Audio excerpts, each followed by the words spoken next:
बिल्कुल सहज आपको बता रहे हैं।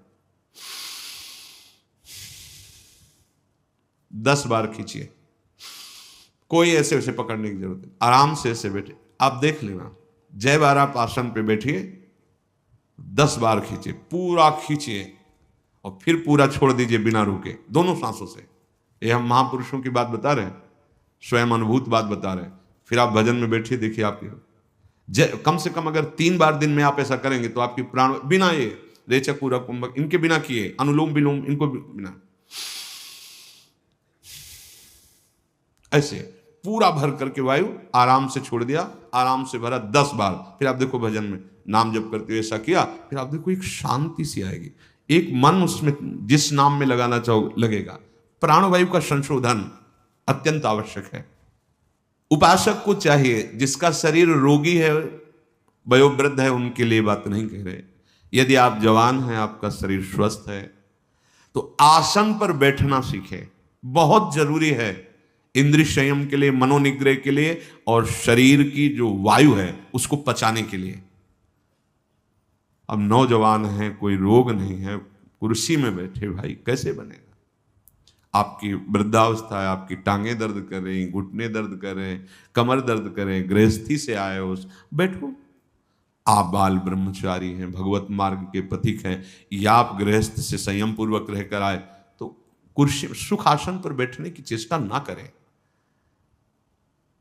एक आसन पर बैठे, एक आसन सुखासन इससे लगा लिया, शांत बैठे, उससे आपके शरीर में जो पीड़ा होगी वो वायु पचेगी। जैसे जैसे वायु पचेगी शरीर हल्का होता चला जाएगा, शरीर राग हल्का होता चला जाएगा, विस्मरण होने लगेगा शरीर का।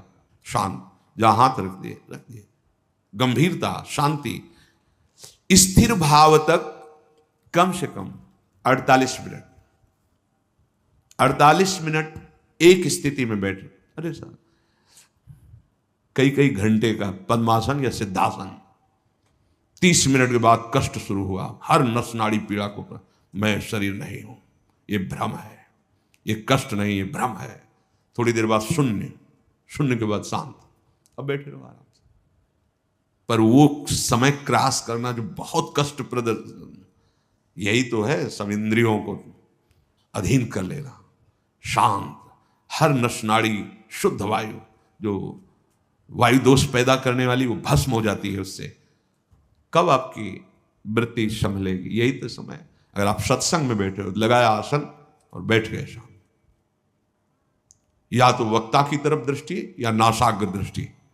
ये इस समय जो अपना सत्संग होता है, आंख मूंद के सुनने वाला नहीं है। आंख मूंद के तो फिर नींद आ सकती है, आलस्य आ सकती है। या तो नासाग्र दृष्टि और या तो वक्ता की तरफ एकाग्र दृष्टि। शांत, आपका शरीर स्वस्थ है, आप जवान हैं। आसन बहुत आवश्यक है, बहुत आवश्यक है। आपका शरीर स्वस्थ है, आपका भोजन कम हो जाएगा आसन में बैठने पर, क्योंकि डरोगे। अगर अधिक भोजन पा लिया तो आसन में नहीं बैठ पाओगे, पेट बड़ा हो गया तो आसन में बैठ पाओगे नहीं। उचित आहार, अपने आप सब ठीक होने लगेगा। आसन, हम कहते हैं ना पद्मासन लगाओ ना सिद्धासन लगाओ, तो ऐसी पलथी अलथी पलथी जैसे पलथी मार के बस अब ऐसे रख दिया हाथ, वैसे शांत बैठे सुन रहे। अब दर्द हो रहा है तो चुपचाप नाम जप करते हुए अपने मन को लगाने की चेष्टा करो। सत्संग में नाम को चुपचाप सहो, सहते सहते अभ्यास हो जाएगा। अभ्यास हो गया तो भजन में डूबने का अवसर आने लगेगा। सिद्धासन, पद्मासन, सुखासन, ये भजन के आसन होते हैं। हमें लगता है कोई बिरला ही पद्मासन लगाता होगा। सिद्धासन का तो हो सकता है भाई प्रवचन में सुना है तो ज्ञान हो, ये बहुत आनंद प्रदान करने वाले हैं। सिद्धासन जैसे ना, अब तो किडनी खराब है, शांत, थोड़ी देर के बाद एक नशा सा दिमाग में चढ़, और आधा पौन घंटा व्यतीत होने के बाद शून्याकार स्थिति, कभी पंखा नहीं चला है, जब आसनों पे नहीं, शांत, पसीना से लथपथ, ठंडा शरीर, थोड़ी देर शांत। अब 2 घंटे 2.5 घंटे एक आसन पे, फिर लघु शंका आदि से फिर लगाया दूसरा आसन, मतलब सिद्धासन में 2.5 घंटे, पद्मासन में शांत, साय मच जाता।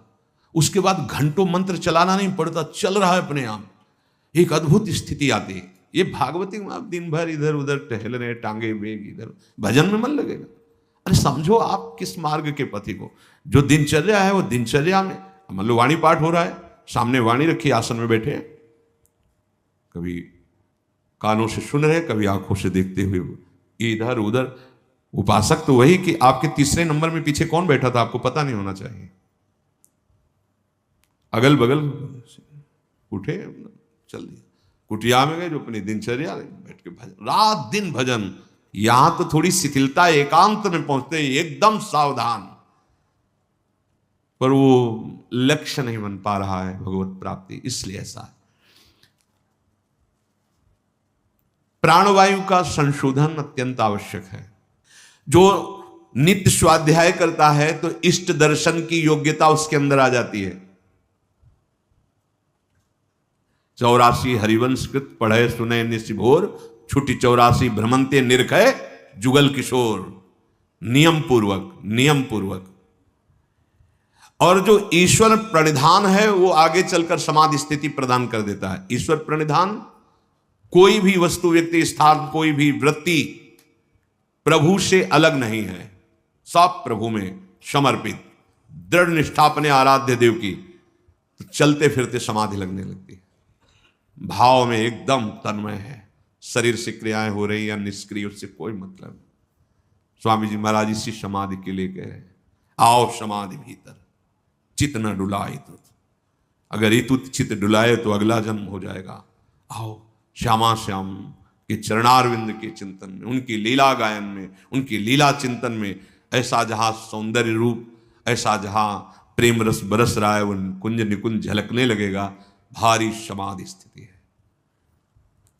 प्रत्याहार, इंद्रियों के विषयों का जो अत्यंत जीवन के लिए आवश्यक है, उनका प्रयोग जीवन यापन के लिए, ना कि भोग के लिए। जब हम भोजन पाते हैं तो रसेंद्रिय और प्राणों के पोषण का विषय है, मेरा नहीं है। अगर मेरा, मैं पाता हूं ऐसा मान के तो उसका भोग कर रहे हैं, आप फंस जाएंगे उसकी आसक्ति में, आपको स्वाद फंसा लेगा, रसेंद्री बिगड़ जाएगी आपकी।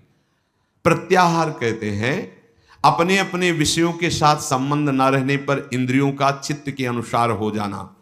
अर्थात हमारे चित्त में जो भगवत चिंतन चल रहा है वो चल रहा है, हमसे आहार विहार की जो क्रियाएं हैं वो हो रही, उनके सुख स्वाद की तरफ हमारा आकर्षण नहीं, ये प्रत्याहार है। अगर आपका भगवत विस्मरण हो रहा है तो आप जिस इंद्रिय की क्रिया में हैं आप उसका सुख भोग रहे हैं, ये आपकी साधना में बाधा पहुंचा देगी। पा रहे हैं प्रसाद जय लाडली जी की, और नाम चल रहा है, नाम के चिंतन में चित्त से नाम नहीं हट रहा है तो आपको कोई फंसा नहीं पाएगा। अगर इंद्री जो विषय का संयोग कर रही है उसी में आप तन्मय हो रहे हैं तो आप फंस रहे हैं, आप साधना में बाधा खड़ी कर रहे हैं। धारणा हमारी पुष्ट होनी चाहिए, श्यामा श्याम के सिवा कोई मेरा नहीं, मेरे चित्त की स्थिति एकमात्र श्यामा श्याम के भरोसे, श्यामा श्याम के आश्रय में, श्यामा श्याम की ही चिंतन में, इसे कहते धारणा। और ये धारणा जिसकी सिद्ध हो जाती है वो श्यामा श्याममय हो जाता है। मन बुद्धि चित्त अहम सब श्यामा श्याममय। धारणा बहुत उत्तम स्थिति है। स्वप्न में भी जागृत में भी हर समय अपने आराध्य देव छाए रहते हैं। महाप्रभु कह रहे जागृत स्वप्न सुषुप्ति स्फुरत में राधा पद, ये धारणा। चित्त वृत्ति का आराध्य देव में तैल धारावत जाना उसे ध्यान कहते हैं। जैसे आजकल ध्यान का मतलब ना समझने के कारण ऐसा लगता, कुछ देर आंख मूंद के बैठे, एसी चल रही बड़े अनुकूल शांत एकदम बैठे, आप शांत रह ही नहीं सकते। अंदर देखो, आप बाहर से आंख मूंद लिए ऐसे बैठ गए, उसे शांति कहते हैं क्या? आपका मन शांत, आपकी चित्त वृत्ति शांत, कोई संकल्प विकल्प नहीं हो रहा, उसे शांत कहते हैं। ये कब होगा? जब तैल धारावत चित्त की स्थिति चित्त चोर प्रभु में होगी। नाम जप करते करते रूप की झलक आ गई, संपूर्ण चित्त वृत्ति घसीट गई प्रभु की तरफ, उसे ध्यान कहते हैं। इसीलिए हम प्राय ध्यान पर जोर न देके नाम ध्यान की बात कहते हैं, राधा। तो यही राधा नाम, राधा रूप प्रकाशित करेगा। जब रूप, तो फिर ध्यान धरना नहीं पड़ेगा। हर समय उठते बैठते चलते फिरते वो ध्यानस्थ रहेंगे प्रभु। तो चित्त वृत्ति का ध्येय पदार्थ में तैल धारावत स्थिर रहने का नाम ध्यान है। कुछ देर बैठ के आंख मूंदाओ, लेकिन ध्यान किसे कहते हैं? तैल धारावत अखंड वृत्ति अपने आराध्य देव में लगी हुई, ये ध्यान चलते फिरते, उठते बैठते, खाते पीते, हर समय। समाधि, जब ध्यान परिपुष्ट हो जाता है तो ध्याता, ध्यान और ध्येय की त्रिपुटी मिट जाती है। मैं, ध्यान रूपी क्रिया, ध्येय प्रभु, उनमें कर रहा हूं, अभी ध्यान नहीं होगा। मैं ध्याता, जो ध्यान क्रिया ध्येय में कर रहा हूं, अभी ध्यान नहीं लगा। जब ध्यान लगेगा तो ध्याता और ध्यान दोनों लय हो गए, केवल ध्येय रह गया। ध्येय केवल प्रभु, मैं प्रभु का ध्यान कर रहा हूं ऐसा नहीं, केवल प्रभु ही प्रभु। उसी स्थिति को समाधि कहते हैं, उसे समाधि कहते हैं। जब मैं ध्यान कर रहा हूं, ध्याता ध्यान रूपी क्रिया ध्येय के प्रति, तब तक जब मैं और ध्यान क्रिया दोनों का लय हो गया, केवल ध्याता है, उसे समाधि कहते हैं। ये दो प्रकार की होती, सबीज और निर्बीज। सबीज में त्रिपुटी के न रहने पर सूक्ष्म संस्कार रहते हैं, हमें ध्यान हो रहा है सूक्ष्मता से। निर्बीज में बिल्कुल नहीं, केवल वही ब्रह्माकार वृत्ति या भगवदाकार वृत्ति या श्यामा श्याम में। जीवन का परम लाभ इसी जन्म में प्रिया प्रीतम के सानिध्य को प्राप्त करना। शरीर रहते तो आपका ये जो सत्संग में श्रवण मनन है, इसे निष्ठापूर्वक अपने हृदय में उतारें और नाम न छूटने पावे। नाम ही सब स्थितियां ला देगा, प्रमाद की कोई गुंजाइश न रहने पावे। हम लोग बहुत प्रमादी हैं, बड़ी छूट दे देते हैं मन बुद्धि को, इसलिए बड़ा अंतराय होता है। फिर ऐसा लगता है इस मार्ग में सुख ही नहीं है, फिर भाग पड़ते हैं संसार की तरफ। बहुत धोखा हो गया, बहुत बड़ी हम पराजय को प्राप्त हो गए। यदि प्रभु का मार्ग छूट गया तो पता नहीं किस जन्म में, किस कल्प में मिलेगा। इसलिए सावधान होकर निरंतर एक एक क्षण प्रभु के चिंतन मनन में लगाएं। अपने इस परमानंद में, परमार्थ मार्ग में थोड़ी भी बाधा बर्दाश्त मत करो। ध्यान से सुनो, तुम्हें एक अनुपम सुख चाहिए, अनुपम शांति चाहिए, एक विलक्षण आनंद की तुम भोक्ता, क्योंकि तुम्हारा स्वरूप ही है आनंद में। अब इधर जो तुम भोक्ता बनकर उस सुख को खोज रहे हो, नहीं है। अब तुम्हें जो परमार्थ मार्ग मिला है, तो कह रहे हैं अपने परमार्थ मार्ग में परमार्थ सुख की जरा भी बाधा को बर्दाश्त मत करो। अगर बर्दाश्त करोगे, चलेगा इतना तो वो गिराता चला जाएगा आपको। नहीं, सावधान हो जाओ। बिना दंड के ये सुधरने वाले नहीं हैं, प्यार से सुधरने वाले। सुधर जाए बढ़िया, समझ लो। और अगर आप अपने को भोक्ता मानकर इनको थोड़ा भी परमार्थ बाधक बातों में सपोर्ट देंगे, ये आपको गिरा देंगे। बहुत फिसलन वाला मार्ग है, बहुत फिसलन, बहुत संभाल संभाल के, बहुत कदम दृढ़ रखते हुए चलना है। बाधा बर्दाश्त नहीं करनी। अरे जहां त्रिभुवन की राज्य लक्ष्मी देने पर भी आधे पल के लिए भगवत विस्मरण नहीं होना, उस मार्ग के तुम पथिक हो। तुम घंटों बात कर रहे हो व्यर्थ की बात, हंसी मजाक की बात, या ऐसे खान पान विषय में किसी में भी भगवत विस्मरण, मतलब रंग नहीं आ रहा तुम्हारी साधना में, तुम्हारे मार्ग में। किसी भी हालत में इस मार्ग के पथिक में भजन की शिथिलता नहीं आनी चाहिए, किसी भी हालत में। यह अनुभव की बात करें, कभी कभी मना स्थिति इतनी अशांत स्वाभाविक हो जाती है, कुछ अच्छा नहीं लगता, भजन में भी रुचि नहीं, एक अंधेरा सा, एक घबराहट की स्थिति, जब तक भगवत साक्षात्कार की तरफ आगे नहीं। न विषय की चाह है, न भगवत चाह है, न भजन है, न किसी क्रिया में, एक अशांत स्थिति। हिलना नहीं, डरना नहीं, डरना नहीं। उस स्थिति में भी अगर जितनी बुद्धि काम कर सके, नाम को पकड़े रहो, नाम को पकड़े रहो। वो एक कोहरा आया है, अभी हट जाएगा, घबराने की जरूरत नहीं। भागकर दूसरे विषय की जरूरत नहीं है कि आप उस स्थिति से बचने के लिए कोई विषय सेवन करने लगे, कोई व्यसन करने लगे, कोई क्रिया करने लगे। नहीं, कबहू तो थोड़ो भजन, कबहू होत विशाल, मन को धीरज छुटे नहीं और गाहे न दूजी चाल। वो थोड़ी देर के लिए स्थिति हट जाएगी, फिर प्रकाश आ जाएगा। वो स्थिति में बहुत संभलने की जरूरत है। जो अच्छे उपासक हैं वो कभी कभी एकदम ऐसी, कभी कभी एकदम भावात्मक स्थिति ऐसी लगता है अब तो पार हो गए, कोई विकार नहीं, कोई स्फुरणा संसार की नहीं, भजन में तन। ये अभी एक रस स्थिति नहीं आई है, ये गुण के अंतर्गत है। ये सात्विक वृत्ति जागृत हुई है। वो तामसिक वृत्ति, प्रमाद, मूढ़ता, ऐसी स्थिति, अंधकार छा रहा है अंतर में, कोई भी सात्विक स्फुरणा नहीं हो रही, घबराना नहीं। अभी त्रिगुणातीत रस नहीं मिला है, धैर्य पूर्वक आगे चलते। इसीलिए बिना सत्संग के साधक लड़खड़ा जाता है, गिर पड़ता है, क्योंकि वो ऐसी स्थिति आती, फिर उसे किसी न किसी के संग की जरूरत होती। और अगर संत संग नहीं हुआ, कुसंग हो गया तो गया। या तो असंग या भगवत व्रत का अनुष्ठान, भगवत भजन में लगे हुए उत्तम साधक या भगवत प्राप्त महात्मा, तभी हमारी बचत हो सकती है। अगर इनसे नीचे मिला तो गिर जाएंगे पक्का। वो ऐसी बात होगी, ऐसी सलाह होगी, वो गिर जाएगा।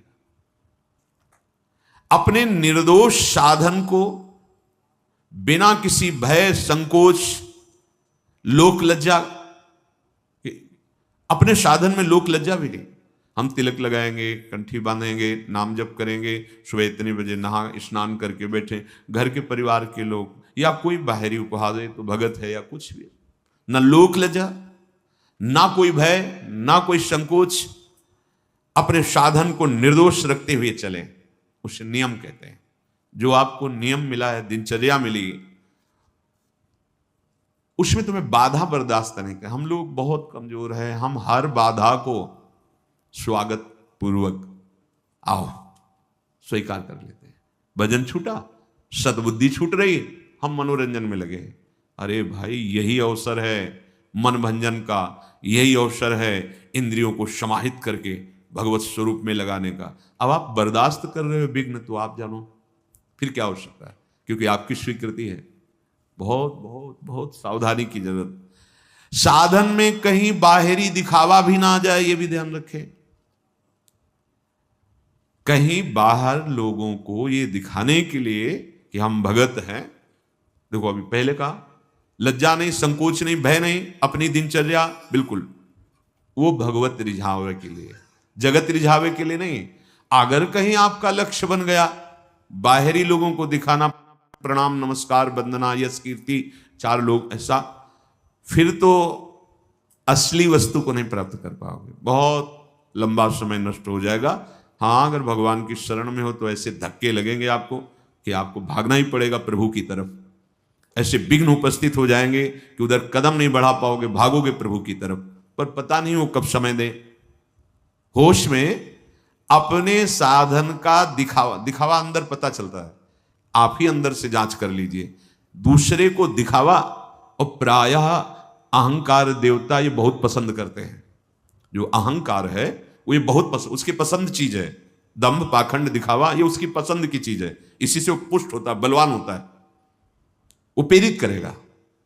हम ऐसा बोले जिससे चार लोग समझे हम ज्ञानी हैं, हम ऐसे बैठे जिससे चार लोग समझे ये योगी है, महात्मा है। हम ऐसा दृश्य उपस्थित करें जिससे हमें साबित किया जाए बहुत बड़े भजनानंदी। ये अंतर की वृत्ति है, सुधार कीजिए।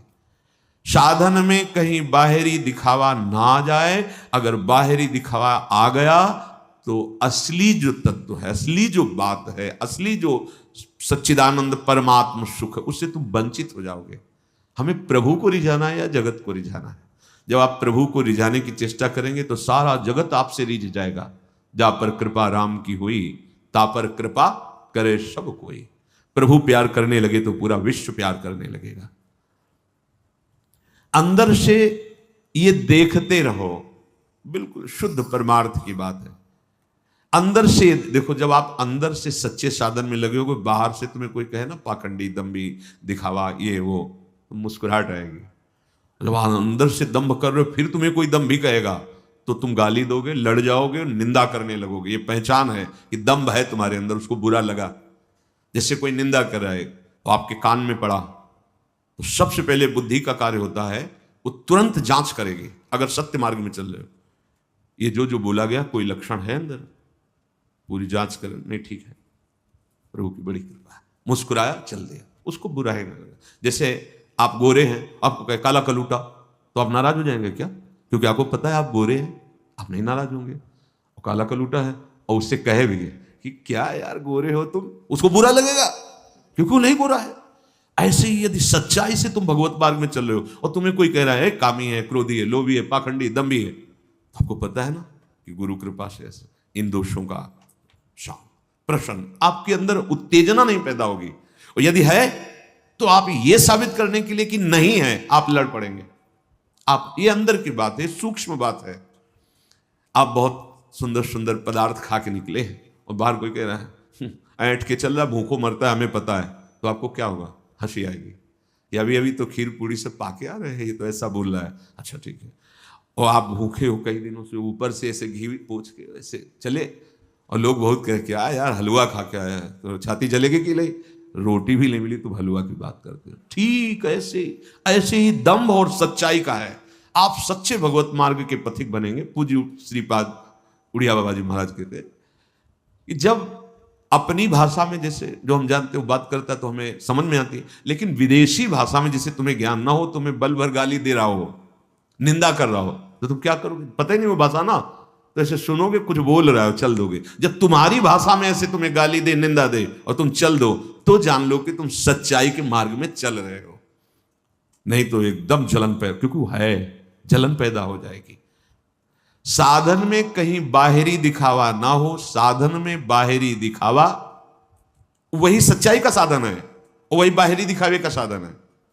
प्रियालाल का श्रृंगार कर रहे हैं, अंदर से मेरे प्रियालाल सुख, उनका श्रृंगार उनके सुख के लिए, और दूर से खड़े होकर दर्शन करके आह्लादित हो, अंतर का भाव बदल गया, दिखावा हो गया, अंदर का भाव प्रभु के लिए साधन बन गया, भगवत प्राप्ति का साधन बन गया।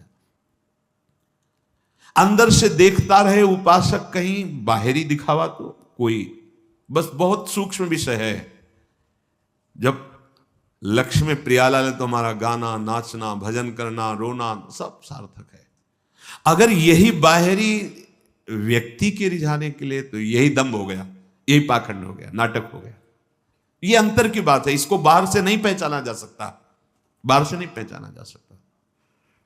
एक बार ठाकुर हरिदास जी, जो महाप्रभु चैतन्य देव के परिकर नाम हर समय चलता, जा रहे थे तो एक परिकर था जो लीला अनुकरण और लीला गायन करते हुए, बहुत सुंदर संगीत नृत्यवाद, बहुत भीड़ लगी हुई थी।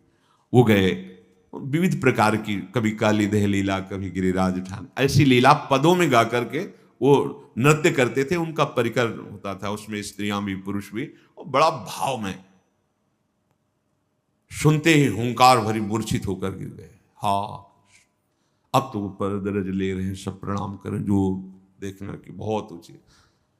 एक और भी खड़े थे, तो अब वो भी वैसे ही, हाँ, तो उसने देखा तो जिससे ढोल बजा रहा था, जो एक दो सूट के भाग पड़े।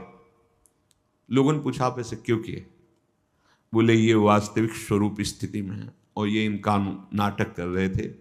अगर ये भाव में होते तो हमारे इस ढोल बजाने के एक दो डंडे में इनके होश ही नहीं आते, इनका मतलब ही नहीं होता। शरीर राग से युक्त होकर ये नाटक कर रहे थे, दम्भ नहीं। सच्चाई जो हृदय में है वो छुपती नहीं है, उसमें एक आकर्षण होता है, क्योंकि सब में भगवान बैठे हुए हैं। अपने आप आपको संपूर्ण जगत के हृदय में बैठे हुए भगवान का प्यार मिलेगा। नाटक करने की जरूरत क्या है?